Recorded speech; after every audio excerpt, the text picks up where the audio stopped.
अब हम देख रहे हैं potassium dichromate as a oxidising agent.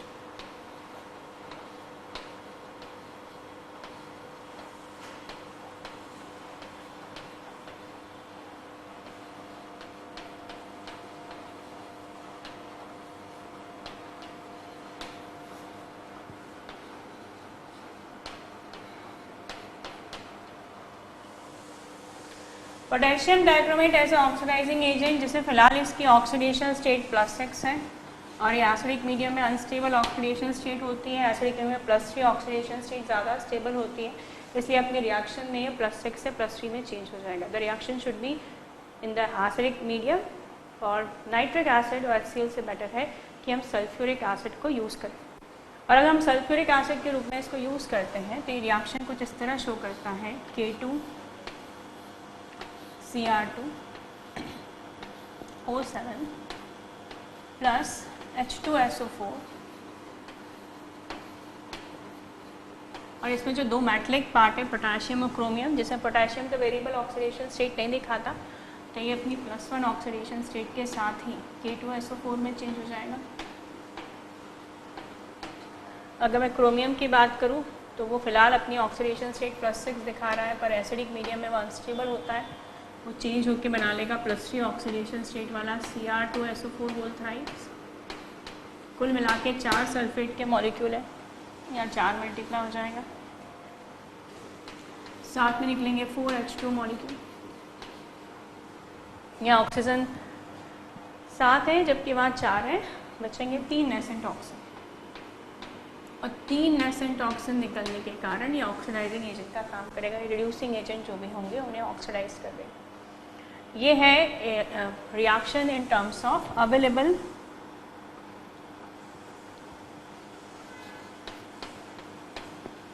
Oxygen. कितनी ऑक्सीजन अवेलेबल है उस टर्म में रिएक्शन। और यदि हम इलेक्ट्रॉन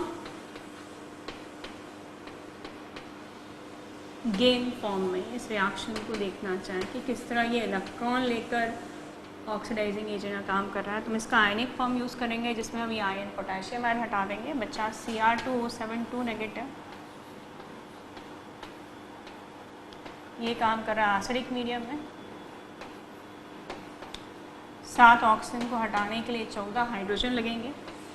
1 क्रोमियम 3 इलेक्ट्रॉन गेन कर रहा है, तो 2 क्रोमियम 6 इलेक्ट्रॉन गेन कर रहे हैं, और ये बना रहा है 2 क्रोमियम आयन जिनकी ऑक्सीडेशन स्टेट जो है वो +6 से +3 हो चुकी है, और ये हाइड्रोजन और ऑक्सीजन मिलकर वाटर मॉलिक्यूल के रूप में निकल चुके हैं। ये हो गया इसका इलेक्ट्रॉन गेन फॉर्म, जो अगेन शो कर रहा है कि ऑक्सीडाइजिंग एजेंट के रूप में काम कर रहा है, क्योंकि ये 6 इलेक्ट्रॉन गेन कर रहा है, और क्योंकि ये 6 इलेक्ट्रॉन ले रहा है इसलिए इसका जो change in oxidation state formula था, जिसे वैलेंसी फैक्टर भी कहा जाता है, वो 6 हो जाएगा। तो जो इसका इक्वलेंट वेट हो जाएगा 294 डिवाइडेड बाय 6। अब अगर ये ऑक्सीडाइजिंग एजेंट है तो ऑब्वियसली इसकी रिएक्शन रिड्यूसिंग एजेंट के साथ करानी पड़ेगी। बहुत सारे रिड्यूसिंग एजेंट्स होते हैं जिनके साथ हम इसकी रिएक्शन पढ़ते हैं, मगर बड़ी बड़ी रिएक्शन जो कि काफ़ी कॉम्प्लिकेटेड स्टाइशियोमेट्री के साथ में होती है, उन्हें याद करने की जगह अगर हम इनके प्रोडक्ट याद कर लें तो रिएक्शन उसी टाइम बनाना बेटर है, इंस्टेड कि हम काफ़ी समय लगाकर उन रिएक्शंस को याद करें। हम वही कुछ एग्जांपल्स देखना चाहते हैं, करके देखना चाहते हैं, रिएक्शन बनाने के देखना चाहते हैं कि क्या अगर हम सिर्फ प्रोडक्ट याद रखते हैं कि किसी भी रिड्यूसिंग एजेंट का प्रोडक्ट क्या है या किसी भी ऑक्सीडाइजिंग एजेंट का प्रोडक्ट क्या है, तो यह रिएक्शन कैसे उस टाइम बना सकते हैं। और ये हमारे काफ़ी सारे रिएक्शन है, जैसे रेडॉक्स रिएक्शन टॉपिक है, उसमें काफ़ी सारी ऐसी ऑक्सीडाइजिंग और रिड्यूसिंग एजेंट की रिएक्शंस आती हैं, हाइड्रोजन चैप्टर उसमें आती हैं। तो ये कॉमन एक तरीका है जिससे अगर आप फैमिलियर हो जाए तो आप सिर्फ प्रोडक्ट याद रख के रिएक्शन बना सकते हैं। जैसे हमारे हम ये ऑक्सीडाइजिंग एजेंट की प्रोडक्ट हमने याद कर लिए, K2SO4 और Cr2SO4 होल थ्राइस।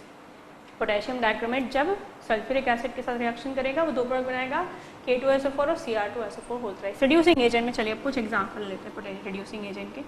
जैसे पहला जो रिड्यूसिंग एजेंट है वो है पोटेशियम आयोडाइड। ये रिड्यूसिंग एजेंट सारे मैं बता रही हूँ जो मेनली रिएक्शन करते हैं। और ये जब पोटेशियम आयोडाइड यूज़ किया जाता है तो याद रखिएगा इस रिएक्शन को आयोडोमेट्री कहते हैं।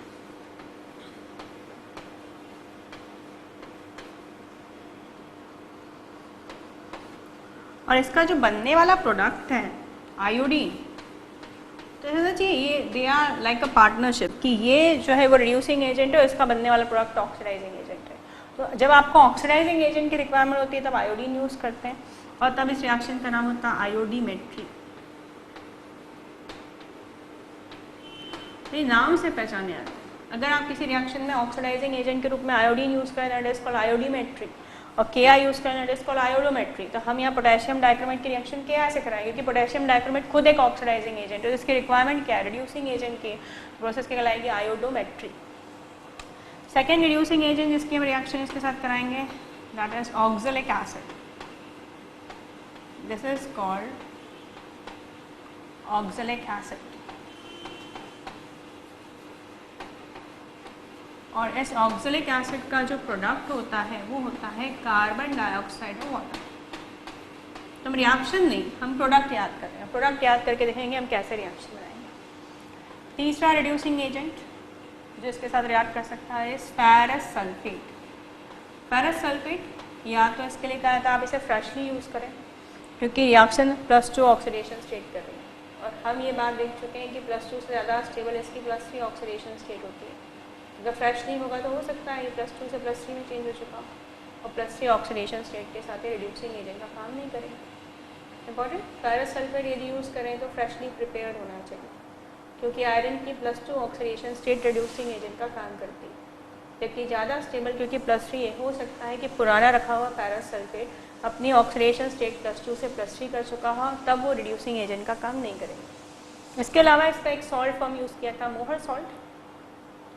मोहर सॉल्ट जो कि एक डबल सॉल्ट है जिसमें ये अमोनियम सल्फेट के साथ कंपाउंड बनाता है और ये वहाँ पर क्योंकि ये मिक्सचर कंटेंट में क्वांटिटी इसकी प्योर नहीं है, इसके साथ अमोनियम सल्फेट मिक्स है, तो ये बल्क में होने का डायरेक्ट एटमॉस्फेयर ऑक्सीजन के कांटेक्ट में नहीं होता। मतलब यदि आप फ्रेशली प्रिपेयर्ड फेरस सल्फेट नहीं यूज़ कर पा रहे हैं तो better to use Mohr salt. Mohr salt इसलिए यूज़ कीजिए कि मोहर सॉल्ट में प्योर फेरस सल्फेट ना होकर साथ में अमोनियम सल्फेट होता है और बल्क में होने के कारण उसके डायरेक्ट एटमॉस्फेयर के ऑक्सीजन के कांटेक्ट में आने के चांस कम हो जाते हैं, जिससे वो +2 में बना रहे इसके चांसेस हैं और +3 में नहीं चेंज हुआ इसके चांसेस हैं। तो इधर use ferrous sulphate in freshly prepared state to maintain the +2 oxidation state या फिर आप इसे मोहर सॉल्ट के रूप में यूज़ कीजिए क्योंकि जब ये रिएक्शन करता है तो ये चेंज हो जाता है फेरिक सल्फेट में दैट इज Fe2SO4 हमने पहले देखा पोटेशियम आयोडाइड जब भी यूज़ किया था दैट इज कॉल्ड आयोडोमेट्री। इसका बनने वाला प्रोडक्ट आयोडीन है जो खुद एक ऑक्सीडाइजिंग एजेंट का काम कर सकता है, जब इसे यूज़ किया that is called iodometry. Oxalic acid that change into CO2 and water. Ferrous sulphate जो फ्रेशली प्रिपेयर्ड यूज़ करना चाहिए या तो इसे मोहर सॉल्ट के रूप में यूज़ करना चाहिए जिससे इसके +2 से +3 में चेंज होने के चांसेस कम हो।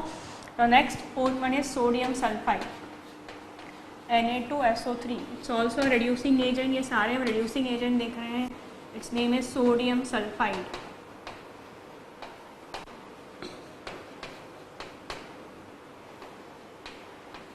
तो चेंज हो चुका होगा सोडियम सल्फेट में, जब ये रिएक्शन कर चुका होता है तो ये चेंज जाता है सोडियम सल्फेट में। It changes to sodium sulphate.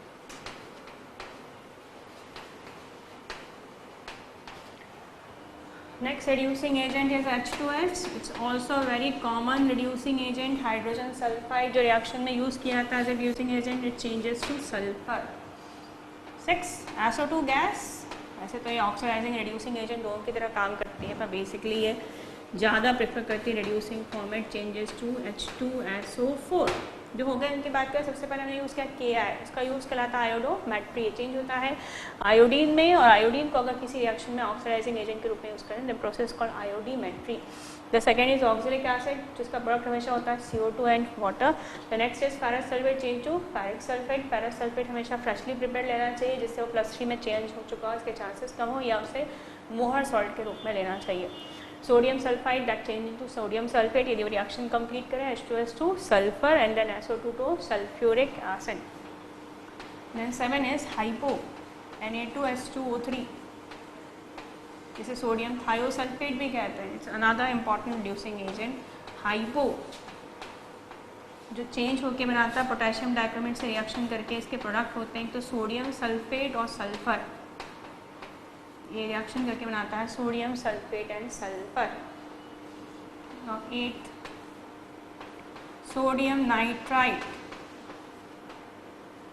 This name is sodium nitrite.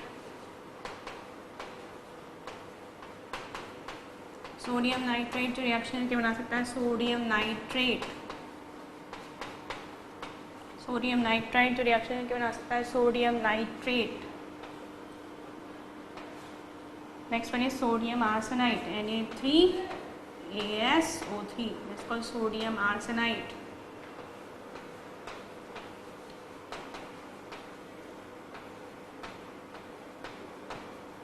इसकी रिएक्शन दी पोटेशियम डाइक्रोमेट से कराएंगे तो ये चेंज जाएगा सोडियम आर्सेनेट।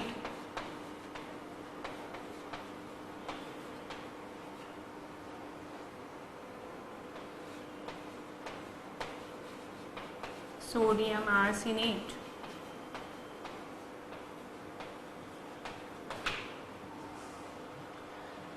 यदि हम इसकी रिएक्शन कराते हैं इथाइल अल्कोहल के साथ में, जनरली चेंज इनटू एसिडल्डिहाइड, और यदि प्रोसेस कंटिन्यू रहे तो that is change to carboxylic acid, that is acetic acid. कुछ सब्सटेंस ऐसे होते हैं जो ऑक्सीडाइजिंग और रिड्यूसिंग एजेंट दोनों की तरह काम करते हैं। जब किसी का पेयर दिया जाता है एक कंपाउंड का दूसरे कंपाउंड के साथ रिएक्शन करने के लिए, तो बहुत ज़रूरी है कि हम इन रिएक्शन को परफेक्टली कर सकें। एक तो इमीडिएटली हमें पता होना चाहिए कि इनमें कौन ऑक्सीडाइजिंग एजेंट है, कौन रिड्यूसिंग एजेंट है। अगली इनकी रिएक्शंस काफ़ी बड़ी बड़ी होती है। जब फाइनल रिएक्शंस आएगी आप देखेंगे तो काफ़ी बड़ी रिएक्शंस होती है। तो इंस्टेड कि आप इस रिएक्शन को याद करते रहें, बेटर ये है कि आप उनके प्रोडक्ट याद रखें और उसी वक्त आप रिएक्शन बना लें, और बहुत आसानी से बनाई जा सकती है। तो हम यहाँ बात कर रहे हैं कि पोटेशियम डाइक्रोमेट एक ऑक्सीडाइजिंग एजेंट है जो एसिडिक मीडियम में ऑक्सीडाइजिंग एजेंट का काम करता है, और डेफिनेटली ये किसके साथ रिएक्शन करेगा, किसी न किसी रिड्यूसिंग एजेंट के साथ काम करेगा, जिसमें काफ़ी सारे रिड्यूसिंग एजेंट हैं जिनके साथ इनकी रिएक्शंस हो सकती है। और हम ये देख रहे हैं कि इनकी प्रोडक्ट क्या है, क्योंकि हम यहाँ ये सीखने वाले हैं कि प्रोडक्ट अगर पता हो तो उसी वक्त इमीडिएटली कैसे रिएक्शन बन सकती है। ये कुछ रिड्यूसिंग एजेंट्स देखिए, फिर हमें कुछ एग्जाम्पल के साथ हम रिएक्शंस को बना के देखेंगे। The first one is potassium iodide. जब यूज़ करते हैं तो रिएक्शन इज कॉल्ड आयोडोमेट्री। इसका बनने वाला प्रोडक्ट होता है आयोडीन। अगर पोटेशियम डाइक्रोमेट से रिएक्शन करेगा तो आयोडीन बन जाएगा। आप आयोडीन को भी किसी रिड्यूसिंग एजेंट के साथ ऑक्सीडाइजिंग एजेंट के रूप में यूज़ कर सकते हैं। इस reaction is called iodimetry.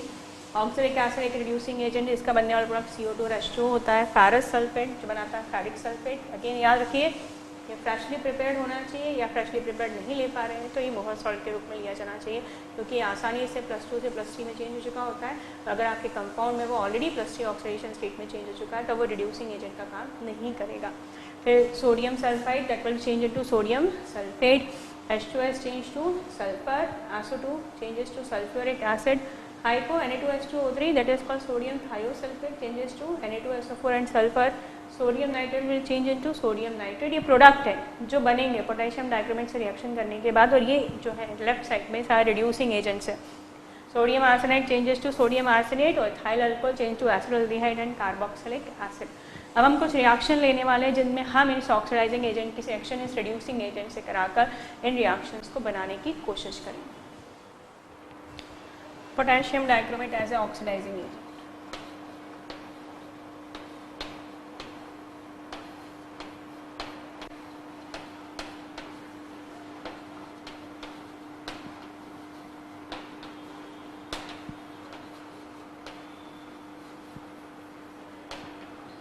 Potassium dichromate जो एक ऑक्सीडाइजिंग एजेंट है, हम कुछ रिड्यूसिंग एजेंट के साथ रिएक्शन कर रहे हैं, और हमारा ये एम है कि हम इनके से प्रोडक्ट याद रखें, ये याद रखें कौन ऑक्सीडाइजिंग एजेंट है, कौन रिड्यूसिंग एजेंट है, और उसी समय हम इसकी रिएक्शन बना सकें। पोटेशियम डाइक्रोमेट सिर्फ एसिडिक मीडियम में काम करता है। बेस्ट इज सल्फ्यूरिक एसिड, जिससे बनने वाले दो प्रोडक्ट होते हैं K2SO4 and Cr2SO4 whole thrice. Reaction में एसिडिक मीडियम होने के कारण क्रोमियम की +6 ऑक्सीडेशन स्टेट अनस्टेबल है, और वो चेंज हो रही है +3 में, जो कि एसिडिक मीडियम की स्टेबल ऑक्सीडेशन स्टेट है।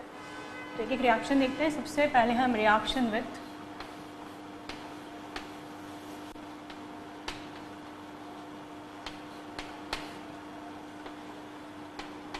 KI लेते हैं। इसका हमने सबसे पहले जिक्र किया था, हमने कहा था इसके साथ जब रिएक्शन होती है तो उसे हम आयोडोमेट्री कहते हैं। इसका प्रोडक्ट क्या आता है, हमें आयोडीन बनने वाला है। सबसे पहले लेते हैं पोटेशियम डाइक्रोमेट K2Cr2O7, जिसका रिएक्शन मीडियम होता है एसिड सल्फ्यूरिक एसिड। बनने वाले product K2SO4 and Cr2SO4 whole thrice.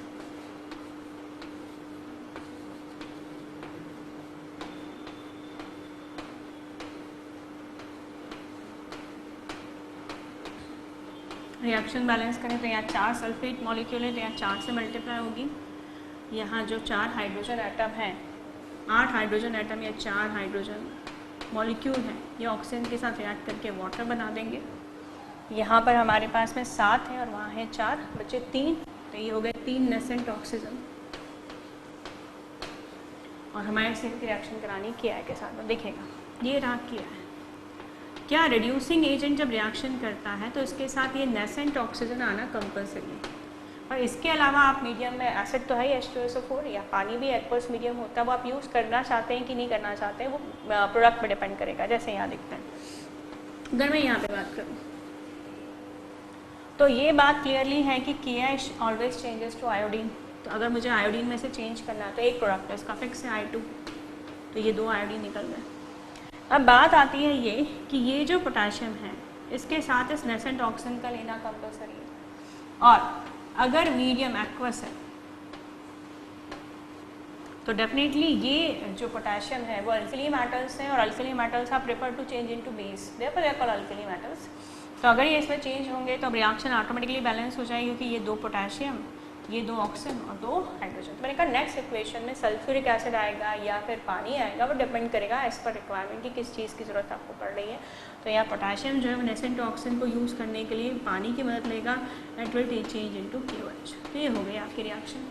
Net reaction की बात करें तो रिएक्शन जो है बैलेंस होना ज़रूरी है इन टर्म्स के। अगर उसने 3 नेसेंट ऑक्सीजन दिए तो ये 3 लेगा, और इसे 3 करने के लिए मुझे इस पूरी इक्वेशन को 3 से मल्टीप्लाई करना पड़ेगा। अगर इस पूरी इक्वेशन को मैं 3 से मल्टीप्लाई करती हूँ तो मेरी जो नेट इक्वेशन हो जाएगी वो कुछ ऐसी हो जाएगी। यहाँ 3 नेसेंट ऑक्सीजन हुई, 3 नेसेंट ऑक्सीजन जो है वो कैंसिल हो जाएंगे, यहाँ भी 3 है और यहाँ भी 3 है, वो कैंसिल हो जाएंगे। और जो रिमेनिंग सब्सटेंस बच रहे हैं उसमें कौन कौन आ रहा देखिएगा, पोटेशियम डाइक्रोमेट जो कि ऑक्सीडाइजिंग एजेंट है, KI जो 2 थे पर 3 से मल्टीप्लाई होकर 6 हो चुके हैं,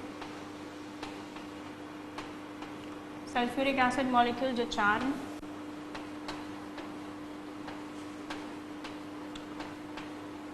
वाटर मॉलिक्यूल की अगर आप बात करें तो यहाँ आप देख सकते हैं यहाँ 3 वाटर मॉलिक्यूल है लेफ्ट साइड में और यहाँ 4 वाटर मॉलिक्यूल हैं राइट साइड में। तो डेफिनेटली यहाँ सिर्फ 1 वाटर मॉलिक्यूल बचेगा। तो यहाँ वाटर तो कैंसिल हो चुका है, तो यहाँ प्रोडक्ट हो गया K2SO4। इसके अलावा मैंने इसमें एक और चीज़ Cr2SO4 होल थ्राइस, और ये ग्रीन कलर का सॉल्यूशन है। मतलब जब पोटेशियम डाइक्रोमेट रिएक्शन करता है तो रिएक्शन के कारण इसका कलर ऑरेंज से ग्रीन हो जाता है। इम्पॉर्टेंट है, पहले कौन सा कलर था इसका, ऑरेंज।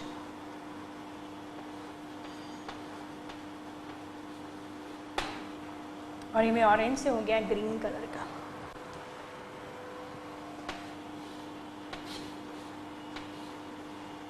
पोटेशियम डाइक्रोमेट यदि ऑक्सीडाइजिंग एजेंट के रूप में काम करे तो ऑरेंज से ग्रीन हो जाता है।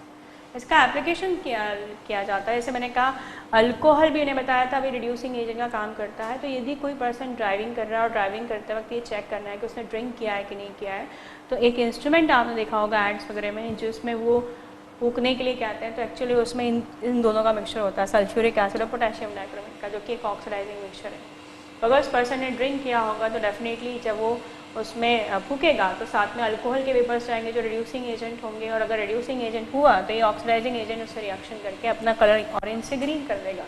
तो ऑरेंज से ग्रीन कलर में चेंज होना एक कंफर्म कर देता है कि उस पर्सन ने ड्रिंक किया हुआ है। तो ये वहाँ पे प्रैक्टिकली यूज़ किया जाता है ये कलर चेंज।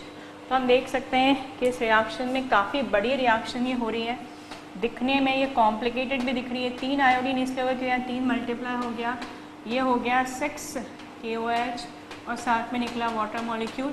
मगर यदि हमने सिर्फ प्रोडक्ट याद की हैं तो उस वक्त भी ये रिएक्शन बना के देख सकते हैं, और ओवरऑल रिएक्शन जो है दिखने में बहुत कॉम्प्लिकेटेड, डायरेक्ट याद करने की कोशिश की काफ़ी कठिन पड़ेगी रिएक्शन। एक और एग्जांपल देख लेते हैं। सेकंड जो है रिएक्शन ऑक्जेलिक एसिड के साथ देख लेते हैं। अगेन पहले ऑक्सीडाइजिंग एजेंट के रूप में पोटेशियम डाइक्रोमेट काम करेगा, सल्फ्यूरिक एसिड के प्रेजेंस में प्रोडक्ट याद हो गए होंगे K2SO4 and Cr2SO4 whole thrice. This is the K2Cr2O7 that is reacting in presence of sulfuric acid. The product is K2SO4 one more product Cr2SO4 whole thrice, और क्योंकि यहाँ 4 sulphate use होते हैं, 4 से मल्टीप्लाई 4 वाटर मॉलिक्यूल निकलेंगे और reaction को balance करने के लिए 3 नेसेंट। जितनी जल्दी मैं कर रही हूँ मेरे ख्याल से इतनी स्पीडली आप भी उसे कोरिलेट कर पा रहे हो। काफ़ी बार कर लिया हमने इसको। अब आपका रिड्यूसिंग एजेंट कौन है? Oxalic acid. प्रोडक्ट याद है इनके, ऑक्सैलिक एसिड का CO2 and H2O, ferrous sulphate का फेरिक सल्फेट, H2S का सल्फर, SO2 का H2SO4, सोडियम नाइट्रेट का सोडियम नाइट्रेट, हाइपो का Na2H2O3 सोडियम सल्फेट और सल्फर, सोडियम आर्सेनाइड का सोडियम आर्सेनेट। प्रोडक्ट याद रखने पड़ेंगे। तो इसके लिए मैंने कहा था नेसेंट ऑक्सीजन लेना कंपलसरी है, आप उसके लिए कुछ नहीं कर सकते। और फिर कुछ और अगर आपको रिक्वायरमेंट हो तो आप कर सकते हैं। इसका प्रोडक्ट कौन होता है? CO2 होता है और H2O इसका प्रोडक्ट होता है। मैंने कहा था नेक्स्ट स्टेप में आप वाटर यूज़ करेंगे, sulphuric acid as per requirement देखेंगे, देखते हैं यहाँ काम पड़ता है कि नहीं। यहाँ 2 CO2 के मॉलिक्यूल दिखाई दे रहे हैं, तो ये 2 CO2 के मॉलिक्यूल निकल गए। वाटर बनने के लिए S2 हाइड्रोजन को ऑक्सीजन चाहिए, वाटर निकल गए, मतलब हमें यहाँ पर किसी चीज़ की ज़रूरत नहीं पड़ेगी। बस ऊपर 3 नेसेंट ऑक्सीजन है, तो बैलेंस करने के लिए हमें यहाँ इस इक्वेशन को 3 से मल्टीप्लाई करना पड़ेगा। और अगर हम इसे 3 से मल्टीप्लाई करते हैं तो अगेन हम देख रहे हैं 3 नेसेंट ऑक्सीजन से 3 नेसेंट ऑक्सीजन कैंसिल हो जाएगी, तो जो रिएक्शन बचेगी वो होगी K2Cr2O7 plus 3 molecules of oxalic acid। तो ऑक्सैलिक एसिड को ऐसे भी लिखा जा सकता है C2O4H2। CO2 की रिमूवल आसानी से दिख सके इसलिए मैंने इस तरह लिख दिया इसको। फिर प्लस 4H2SO4, प्रोडक्ट बचा K2SO4 plus Cr2SO4 whole thrice plus 6 CO2। अगर वाटर की आप बात करें तो 4 और 3 7 7H2। तो ये आ गए आपकी रिएक्शन, जिसमें एक में आपने देखा कि इसने रिएक्शन की Ki के साथ जो एज ए रिड्यूसिंग एजेंट था और एक ऑक्सैलिक एसिड के साथ हमने रिएक्शन तुरंत बनाई। बस हमने उस वक्त ये याद रखा कि रिएक्शन का बनने वाला प्रोडक्ट क्या था। तो Ki से बनता है आयोडीन, Ki आयोडोमेट्रिक। आयोडीन यूज़ करें तो आयोडीमेट्रिक। पोटेशियम डाइक्रोमेट के साथ आयोडीन रिएक्शन नहीं करेगा क्योंकि खुद ऑक्सीडाइजिंग एजेंट। हाँ, किसी रिड्यूसिंग एजेंट के साथ जब आपने आयोडीन यूज़ किया तो आयोडीमेट्रिक। अगला क्या था? Oxalic acid that will change to CO2 and water, ferrous sulphate form, ferric sulphate. Ferrous sulphate freshly prepared लेना ज़रूरी है, अदरवाइज वो +3 में चेंज हो चुका होगा तो वो ऑक्सीडाइजिंग रिड्यूसिंग एजेंट का काम नहीं करेगा। इसके अलावा हमने लिया सोडियम सल्फाइड जो बनाता है सोडियम सल्फेट। H2S से बनता है प्रोडक्ट सल्फर, SO2 से सल्फ्यूरिक एसिड, सोडियम नाइट्रेट से sodium nitrate, hypo, Na2H2O3 that will be changed into sodium sulfate and sulfur, and sodium arsenate change into sodium arsenate। Na3ASO3 changes to Na3ASO4। एक और ले लेते हैं हम ferrous sulphate और SO2 के साथ रिएक्शन।